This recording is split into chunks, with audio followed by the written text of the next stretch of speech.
Hello, all of you wonderful Go players. We are back with another Go game review video, and today we have a 9Q versus a 10Q, and we will be reviewing for Black, who is a 10Q.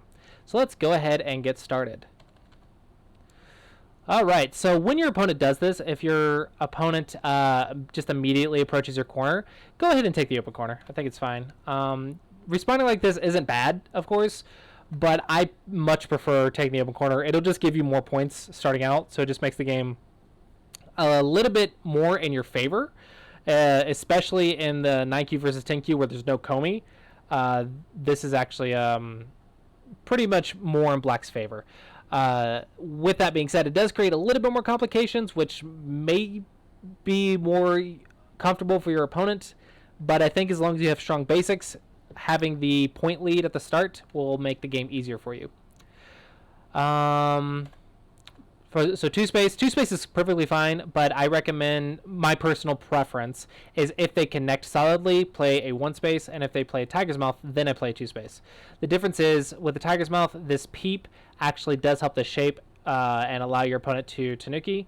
But if they are solidly connected, then the peep doesn't really change much because the eye space isn't that different, and they can already technically tanuki. I wouldn't recommend it, of course, but according to like AI logic, this shape is already good enough because you can easily two-space jump out because it's solid and run away, so therefore it's considered light, and the AI sometimes tanukis it. So my personal preference is one space against a solid connection, two space against a tiger's mouth. But it's not bad, of course. It's completely fine. And we do get the open corner, so very nice. And so far, I see no 10Q mistakes. This is a 10Q mistake. This is a 12Q mistake, actually. So first off, I do recommend just connecting, so that way you can start getting on the outside. You don't want to be on the inside any more than any more than you have to. If your opponent goes down and tries to peep your corner, it's fine because that's just the end game. It's better to be on the outside and developing your area. It's much more profitable. And with that being said, when you see something like this, going straight down is not normally recommended, simply because your opponent doesn't really have to respond to this. And even if your opponent does, you lose the potential end game. And usually you're still going to have to fix the cut later. Like usually the situations will finish, this cut will still potentially reactivate, so it's not like this gained you that much value. If you wanted to defend the cut, it would be here, so that way if your opponent defends if your opponent goes for the end game immediately, it is gote for your opponent, so you have sente, and it also saves your end game, which is here for the end of the game. So this actually still exists for you, so it's much more profitable it's profitable by like 1 or 2 points actually, to go here instead of here. And you defend it anyway, so yeah. There is some math behind it, but I don't really want to spend a whole video talking about the math behind an endgame move. If you want, I do recommend buying an endgame book. There's like Get Strong at Endgame, Elementary Go series to endgame, or any endgame book I think will be really good and really useful if you want to study endgame further. But I don't think it's the main point of your weaknesses, just a small thing. Now, with this move, there is no weak groups for you, right? So you have no weak groups. So now you're looking at your opponent's weak groups. So his weak group is actually down here. So what you want to do is unsettle. So where you want to look to unsettle is where can he make a base? And a base is a kind of a jump on the third line, basically. So your opponent can make a base down here to start getting some eye space. So I would say like maybe here. Since it is so many stones, maybe I'd be a little bit distant. If you want to be super aggressive, you can go here. You could also potentially peep and then take the tiger's mouth. That's another idea, but if they go here, then that's a little bit of a base. And if you want to peep and then jump back, that's also fine, but then they get the tiger's mouth. So I don't know. I could prefer here or here, but if you want to be here, that's also fine. The idea here, though, is to unsettle your opponent, to take away their base. That is the idea here. And if you can do that, I think that is a successful attack. So that's what I would do here is weaknesses first. If I was looking at big move, then I'd be looking at the left side, which is over here. This is the widest side. It's a little bit wider than that one. So the left side is the next big move. So I think this is a little bit of a big move, or yeah, big move mistake. A little bit of a goal mistake. All right, so white does go here, so you can unsettle right here if you want to, or threaten to unsettle. This is fourth line next to your stone, so you can immediately undercut him right here. And this also does give you a little bit of an extension. If your opponent tries to fight you, then this fight will be in your favor, so it's okay. But not a terrible Shamari. This is very, very slow. If there's an open side with the Shamari, you want to play an extension. So here I would actually approach, because a Shamari is going to be bigger than a Shamari's extension by a little bit. So I would approach here. If you wanted to play an extension, you could play here, which is a 5-space jump. 1, 2, 3, 4, 5, which is considered a proper extension from the Shamari. If you're looking at new AI stuff and thinking AI, then you would play a 4-space extension, because AI doesn't really like 5-space extension lately. So 4-space extension is kind of the way to go for AI. So that would be another option. So either these two I could see with the modern way everything's playing, but I still think approaching the corner would be bigger.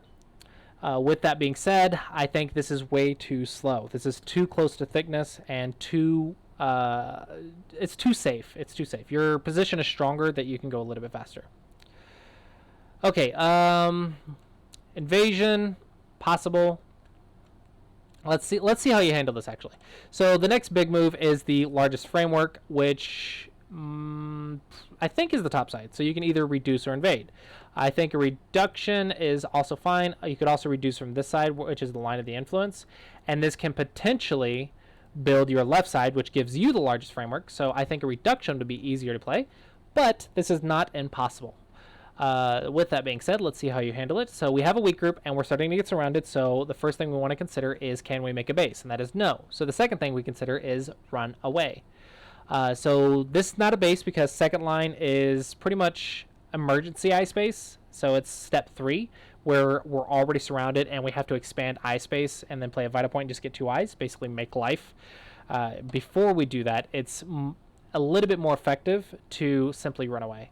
So if your opponent does something like that, then you're actually trying to run away. Yes, they will get profit, but you also will not get surrounded, which I think prevents more profit than if they actually get to surround you.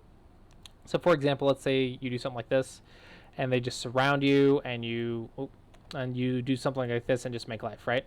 I think this thickness, and then let's say you live with some move, I think the thickness is actually very valuable, because that affects the rest of the board very, very effectively. And I think this is a much more effective strategy. So the reason I say run away is is to prevent that, pretty much. So it's, yeah, your opponent still gets something, but hopefully they don't get as much if you're running away rather than letting them surround you. Okay, Tiger's Mouth. So you do have very good life and death shapes. Here you can actually play this move. It's a little bit more effective for keeping your eye space. So if you were completely surrounded, I think these moves make sense. But since you're not, I don't think they make as much sense. Now, here's another one. If you're already surrounded, let's assume you're surrounded and you're trying to make eye space. You want to expand the eye space, right? This is expand along the side, not upwards, because we're assuming it's surrounded. So upwards is going into a little bit more blocked area, but expanding along the side gives you an edge that's already helping you make eyes. So eyes on the edge are easier to create than eyes in the center. So moving to surround the center is actually not as effective for eyes as surrounding the edge. Additionally, this also takes the points, and if you can take points while living, then that makes the invasion a little bit more successful. Okay, so let's go ahead and wrap up this video here. The main points I want to discuss is open sides. I would like you to see you getting to the open sides a little bit more effectively. So big moves, pretty much. Make sure you're going for those open sides, and don't be so scared of playing extensions. Like playing those extensions, like here, like J3 and C10. I think these extensions, I think you're playing 2-space because you're worried about your opponent's invasions. I think what is more important is learning how to play the extensions, and then when your opponent invades, learn how to attack them rather than being too scared to play an extension, because that makes your play very slow and timid, instead of just learning how to attack. And attacking is the most powerful part of the game, so you have to learn how to attack. Now that's the first thing I will learn from this game. The second thing is invasions. When you play it, run away before you make ice space. And when you make ice space, after you're surrounded, then you want to expand along the side. I think that's a little bit easier way to make your invasion live more easily. So hopefully you found this helpful, and hopefully others found this helpful as well. As always, guys, thanks for watching. I do hope you guys enjoyed this video, and hopefully you guys found it helpful, and I look forward to seeing you guys next time.